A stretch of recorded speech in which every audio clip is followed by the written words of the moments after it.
చిట్టీల పేరుతో ఘరానా మోసం జరిగింది. చిత్తూరు జిల్లా పలమనేరులో ఈ ఘటన కలకలం రేపుతోంది. బోయ వీధికి చెందిన వెంకట్రావు మోసం చేశారని బాధితులు ఆరోపిస్తున్నారు. ప్రజల నుంచి 13 కోట్ల రూపాయలు వసూలు చేశారని తెలుస్తోంది. వెంకట్రావు ఐపీ ప్రకటించడంతో బాధితులు ఆందోళనకు దిగారు. నిందితుడి ఇంటి వద్ద నిరసన తెలిపారు. పరిస్థితి ఉద్రిక్తంగా మారడంతో పోలీసులు ఘటనా స్థలానికి చేరుకున్నారు. బాధితుల ఫిర్యాదుతో కేసు నమోదు చేశారు.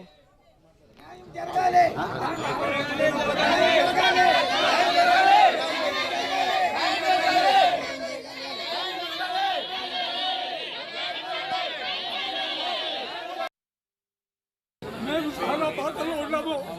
మమ్మల్ని అంతా నమ్మించి గుర్తుకొచ్చినారు. నా తరపున మా మనమల్ని, మా కూతుర్ని, మా అల్లుల్ని అందరినీ చేసుకుని మమ్మల్ని గుర్తుకొచ్చినారు స్వామి. ఈ ఇల్లు తీసింది కూడా నేనే స్వామి. జాగా ఇదంతా మా ఇంట్లో స్వామి. నమ్మించి 16 లక్షలు తెచ్చి ఎంతోని చేస్తే ఎన్ను పోటు పడుతున్నారు స్వామి. మీరు చంద్రబాబు నాయుడికి, పవన్ కళ్యాణ్కి, లోకేష్ గారికి చెప్పండి. అది చాలా బాధలుగా ఉన్నాయి. మేము చచ్చిపోతాం. ఆ పరిస్థితి బాగా వయసు అయిపోయింది. ఇస్తాను ఇప్పుడు 4 సీట్లు అయిపోయినాయి. 4 సీట్లు మాకు ఇవ్వాల. ఇస్తాను మోసం చేస్తానని ఎస్కోపోయిపోయినారు సార్. మేము అప్పటికి ఇంకో రెస్పాన్సిబిలిటీ తీసుకున్నదంటే నాకు డబ్బులు రాలేదు, నేను మీకు ఎట్లా తీసుకున్నాను, నా దగ్గర నుంచి తీసుకున్నారు డబ్బులు, నాకు ఎవరు కట్టడం లేదన్నారు. అప్పటికే మేము ముందు పడి 4-5 సార్లు అడిగినాం. ఏమని, నీకు ఎవరెవరు డబ్బులు ఇవ్వలేదో, పెద్ద మొత్తాలు ఎవరున్నాయి చెప్పు, నీ బదులు ఆ బాధ్యత మేము తీసుకుని వెళ్ళి, ఓకేనా, మేము వాళ్ళ దగ్గర ఉండి ఎంతో కొంత మేము విడిపించుకుంటాము, వీలైనంత వరకు. ఒకరు 50 లక్షలు కట్టాలా, ఆ వ్యక్తిని చూపించు మాకు. నువ్వు తిరగద్దు, మేము తిరుగుతాము, మీ బదులు మేము తిరుగుతాము. మేము తిరిగి ఆ వ్యక్తి దగ్గర ఆ 50 లక్షలు వాళ్ళు ఎంత ఇస్తారో అంత దాన్ని వాళ్ళ దగ్గర తెప్పించుకుంటాము. 60 లక్షలు రావాలి సార్. 60 లక్షలు మా కడుపు కొట్టేసినారు సార్. బాబు మా 60 లక్షలు మేము కూలీ కష్టపడి కట్టిన డబ్బులు సార్. అది మేము చీటీ డబ్బులు వాళ్ళు నమ్ముకోండి మమ్మల్ని మోసం చేసి సార్. మాకు అందరూ న్యాయం చేయండి సార్. మాకు 60 లక్షలు సార్ మా కడుపు కొట్టేసినారు సార్. కట్ట బాధపడి మేము పొగలనుక కూలీ నాలుగు చేయండి సార్. మాది పోతుకల పల్లి సార్. అడగండి సార్, మేము కష్టపడి కట్టినామా డబ్బులు సార్. 60 లక్షలు సార్ మాకు కావాల్సింది. 10 సంవత్సరాలుగా 20 సంవత్సరాలుగా చీటీలు జరిపిస్తాం. అందరూ వేసినాం, మేము కూడా వేసినాం చీటీలు. వాళ్ళు ఏమంటే వాళ్ళ దగ్గర వీళ్ళ దగ్గర ఇంట్రెస్ట్ డబ్బులు తీసుకోండి. ప్రజెంట్ ఏం రాయిందంటే ఒక 6 నెలలుగా చీట్లు ఎత్తిన వాళ్ళకి ఇవ్వడం లేదు. కొంచెం అది ఇస్తా అని చెప్తానే ఉన్నారు. మేము కూడా వేసినాం, 2 వేసినాం. మేము ఒకరు వేసినాము, కడతాం. మేము కడతాం 5 రోజులకంతా ఫోన్ చేసి డబ్బులు అడతాము. ఇప్పుడు ఏం రా అంటే డబ్బులు ఇవ్వలే. ఎత్తితే నేను నవంబర్ ఎత్తినా, ఇప్పుడు వరకు నాకు డబ్బులు ఇలే. సగం ఇచ్చి సగం ఇస్తా, అది ఇస్తా చెప్తానే ఉన్నారు. ఇప్పుడు ఐపీ వేసినారు. ఐపీలో మా పేర్లు అంతా కూడా రాలే. ఐపీలో పేర్లు ఎవరి దగ్గర వచ్చిందంటే వాళ్ళు ఎవరి దగ్గర అయితే తీసుకున్నారో, వడ్డీ వ్యాపారం వాళ్ళు తీసుకుంటారు కదా చేయబదులు, వాళ్ళ పేర్లు వచ్చినాయి. అవి ఏది రాలే. 400 కుటుంబాలు ఇప్పుడు రోడ్లో ఉన్నాయి. నాది 12 లక్షలు రావాలి. 4 నెలల్లో నాకు 12 లక్షల రూపాయలు వస్తుంది. ఏమే వాళ్ళిద్దరు అబ్బా కొడుకులు ఇద్దరు దాముకొని ఐపీఎస్సేసి ఇప్పుడు ఏం రా అంటే పోయి వాడు ఫస్ట్ 1 నెల ముందర వెళ్ళిపోయినాడు. 1 కాదు 2 కాదు, ఏకంగా 400 కుటుంబాలు ఈ రోజు రోడ్డున పడ్డాయి. సాధారణంగా ఊర్లలో మనం చూస్తూ ఉంటాం, చిన్న డబ్బులు పోగు చేసుకుని చిట్టీల పేరుతో కట్టిన తర్వాత ఒక్కసారిగా బల్క్ అమౌంట్ వస్తే కనుక ఏదైనా పెళ్లిళ్ళకి కావచ్చు, చదువులకు కావచ్చు, లేదంటే కనుక పంటలకు కావచ్చు, ఈ విధంగా యూజ్ చేసుకోవడం మనకి చూస్తూనే ఉంటాం. ఈ విధంగా మోసపోయింది ఎవరిని కదిపినా కన్నీరే కనిపిస్తున్నాయి. ఎందుకంటే 16 లక్షలు, 60 లక్షలు, లక్షల్లోనే పెద్ద మొత్తాలు కనిపిస్తున్నాయి.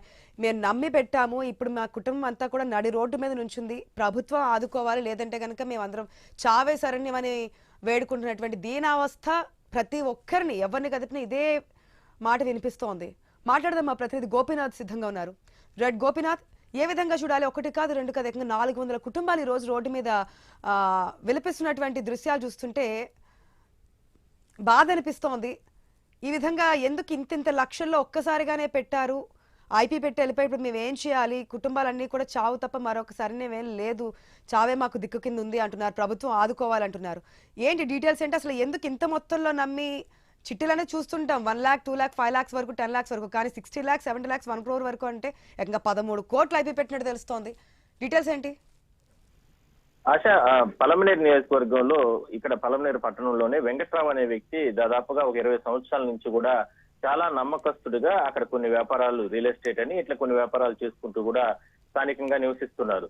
కొన్ని ఏజెన్సీలు, ప్రైవేట్ ఏజెన్సీలు పెట్టుకొని. అయితే అతను ఈ రైతుల నుంచి కావచ్చు, అదే స్థానిక ప్రజల నుంచి ఇట్లా పెద్ద ఎత్తున డబ్బులు అంటే చిట్టి అంటే అక్కడికి వస్తూ ఉంటారు కాబట్టి ఏజెన్సీల వద్దకి అక్కడికి వస్తున్న సందర్భంలో కొనుగోలు చేసుకొని వెళ్తూ ఉంటారు. ఇటు యూరియా అని ఇటు రకరకాల పంటలకు సంబంధించి కావచ్చు, లేదా వాళ్ళకి అవసరమైనటువన్నీ కూడా అట్లా పరిచయాలు ఏర్పడి అట్లా అప్పులు ఇవ్వడం కానీ, అదేవిధంగా వాళ్ళ దగ్గర నుంచి కూడా ఈ రకంగా చిట్టీలు కట్టించుకోవడం కానీ ఇట్లా రకరకాల యాక్టివిటీస్ చేస్తూ రావడం జరిగింది.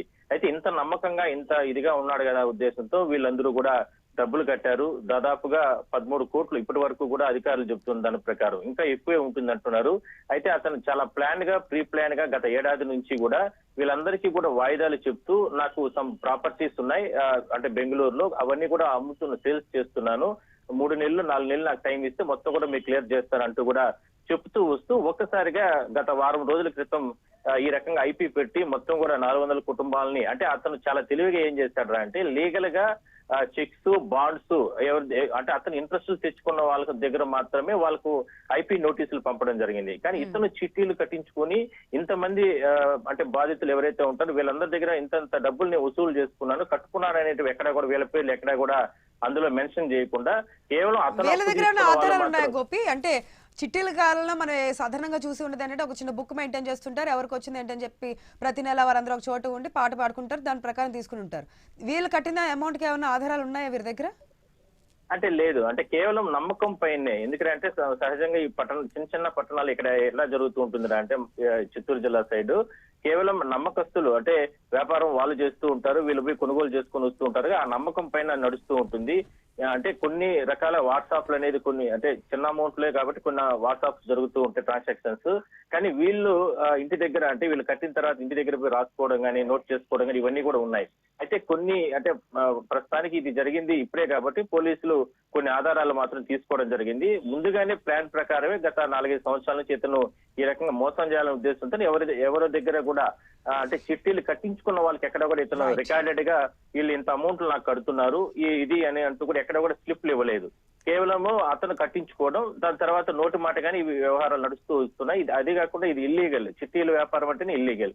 ఇట్లా అన్ని కోణాల్లో కూడా పోలీసులు దర్యాప్తు జరుపుతున్నారు. అయితే అతను చాలా తెలివిగా వీళ్ళందరినీ మోసం చేయడానికే ఈ రకంగా ఐపీ పెట్టడం జరిగింది. ఐపీ అనేది ఎట్లా అంటే అతను తీసుకున్న వాళ్ళ దగ్గర నుంచి దాదాపుగా 20 కోట్ల రూపాయల వరకు వేరే వాళ్ళ దగ్గర నుంచి కూడా అతను అమౌంట్లు తీసుకోవడం జరిగింది. ఆ డబ్బులంతా కూడా ఎగ్గొట్టడానికి అక్కడ లీగల్ గా ప్రాబ్లం ఉండకూడదన్న ఉద్దేశంతోనే అక్కడ ఐపీ పెట్టాడు. తద్వారా ఇక్కడ దివాలా చేసి వీళ్ళకు మోసం చేసి ఇక్కడ లీగల్ లేకుండా అతని నుంచి కూడా ఇంటి బేగాలు వేసుకుని వెళ్ళిపోవడం జరిగింది. సో మొత్తం మీద పోలీసులు మాత్రం కేసు నమోదు చేసి అతన్ని ఆచూకీ కోసం వాళ్ళకు అంటే ఇతను ఎక్కడెక్కడ అమౌంట్లు అంటే మొత్తానికి ఏదైనా 400 కుటుంబాలకి ప్రభుత్వం న్యాయం చేయాలి అని చెప్పి కోరుకుందాం.